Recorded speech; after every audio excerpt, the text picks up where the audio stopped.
You might want to ask yourself why the entire culture is utterly saturated with mass media entertainment from all sides, while the educational system in America continues its stupefying downward slide since the U.S. government decided to take over and subsidize the public school system.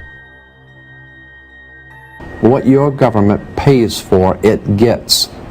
When we understand that, then we look at government-financed institutions of education and see the kind of students and the kind of education that's being turned out by these government-financed schools.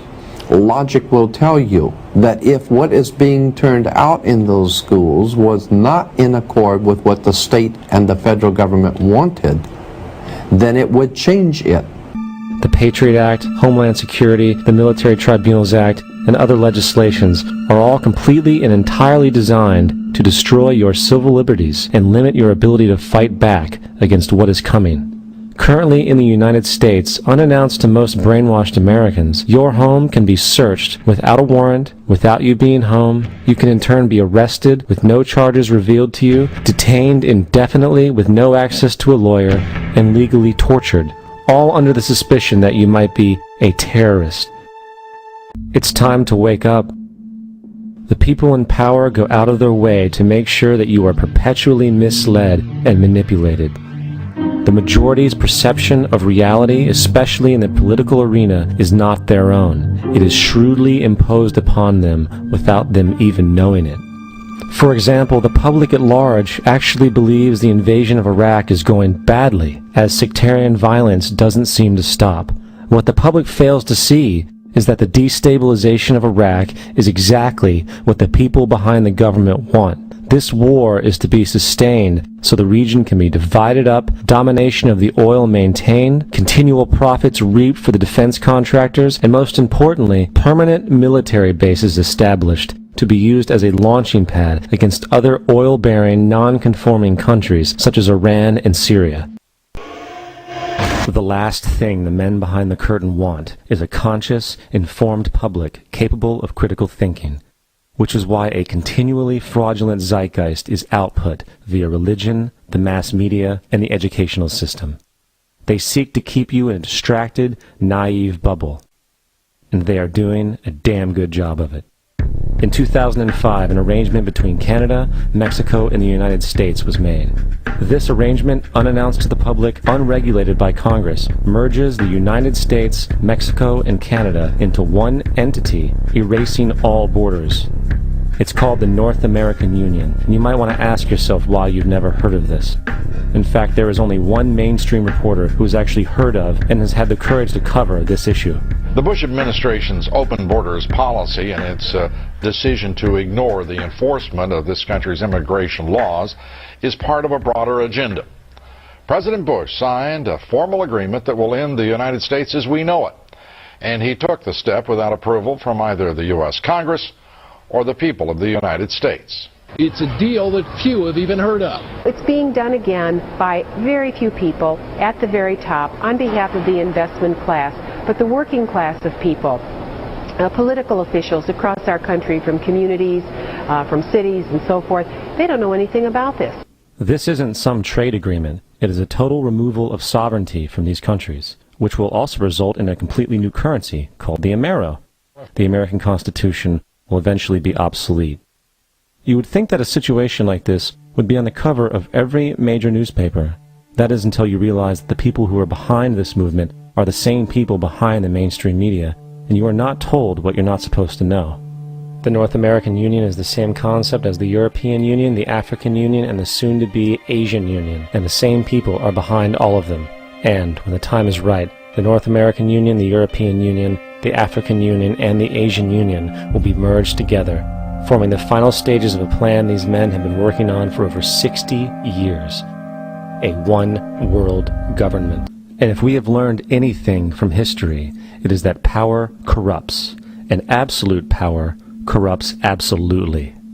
This is Aaron Russo, a filmmaker and former politician. To his left is Nicholas Rockefeller of the infamous Rockefeller banking and business dynasty. After maintaining a close friendship with Nicholas Rockefeller, Aaron eventually ended the relationship, appalled by what he had learned about the Rockefellers and their ambitions. I got a call one day from an attorney woman I knew, and she said, would you like to meet one of the Rockefellers? I said, sure, I'd love to. And we became friends, and he began to divulge a lot of things to me. So he said to me one night, he said that there's going to be an event there, and out of that event, you're going to see we're going to go into Afghanistan, so we can run pipelines from the Caspian Sea. We're going to go into Iraq to take the oil and establish a base in the Middle East, and we're going to go into Venezuela and try and get rid of Chavez. And the first two they've accomplished. Chavez they didn't accomplish. And he said you're going to see guys going into caves looking for looking for people that they're never going to find. You know, he was laughing about the fact that you have this war on terror. There's no real enemy. He's talking about how by having this war on terror, you can never win it because it's an eternal war. And so you can always keep taking people's liberties away.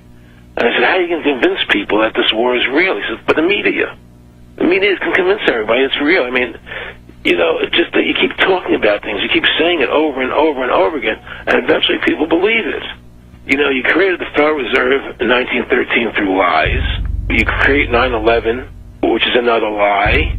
Through 9/11, then you're fighting a war on terror, and now all of a sudden you go into Iraq, which was another lie, and now they're going to do Iran.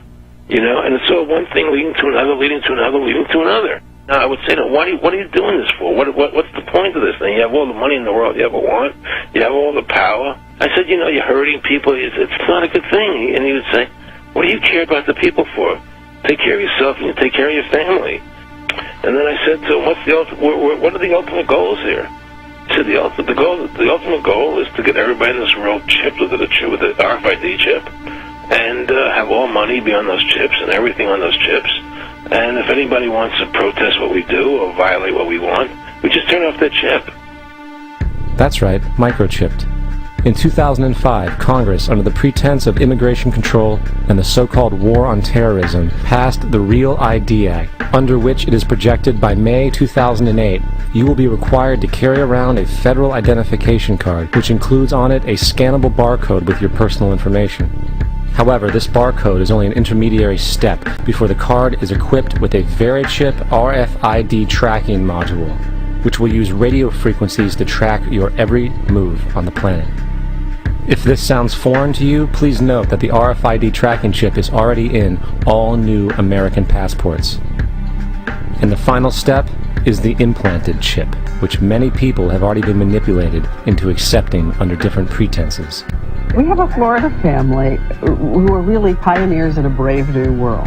They have volunteered to be the first ever to have microchip identification devices implanted into their body. After 9/11, I was really concerned with the security of my family. In the end, everybody will be locked into a monitored control grid where every single action you perform is documented. And if you get out of line, they can just turn off your chip, for at that point in time, every single aspect of society will revolve around interactions with the chips. This is the picture that is painted for the future if you open your eyes to see it. A centralized one-world economy where everyone's moves and everyone's transactions are tracked and monitored, all rights removed. The most incredible aspect of all, these totalitarian elements will not be forced upon the people. The people will demand them. For the social manipulation of society through the generation of fear and division has completely detached humans from their sense of power and reality. A process which has been going on for centuries, if not millennia. Religion, patriotism, race, wealth, class, and every other form of arbitrary, separatist identification and thus conceit has served to create a controlled population, utterly malleable in the hands of the few. Divide and conquer is the motto, and as long as people continue to see themselves as separate from everything else, they lend themselves to being completely enslaved. The men behind the curtain know this, and they also know that if people ever realize the truth of their relationship to nature and the truth of their personal power, the entire manufactured zeitgeist they prey upon will collapse like a house of cards.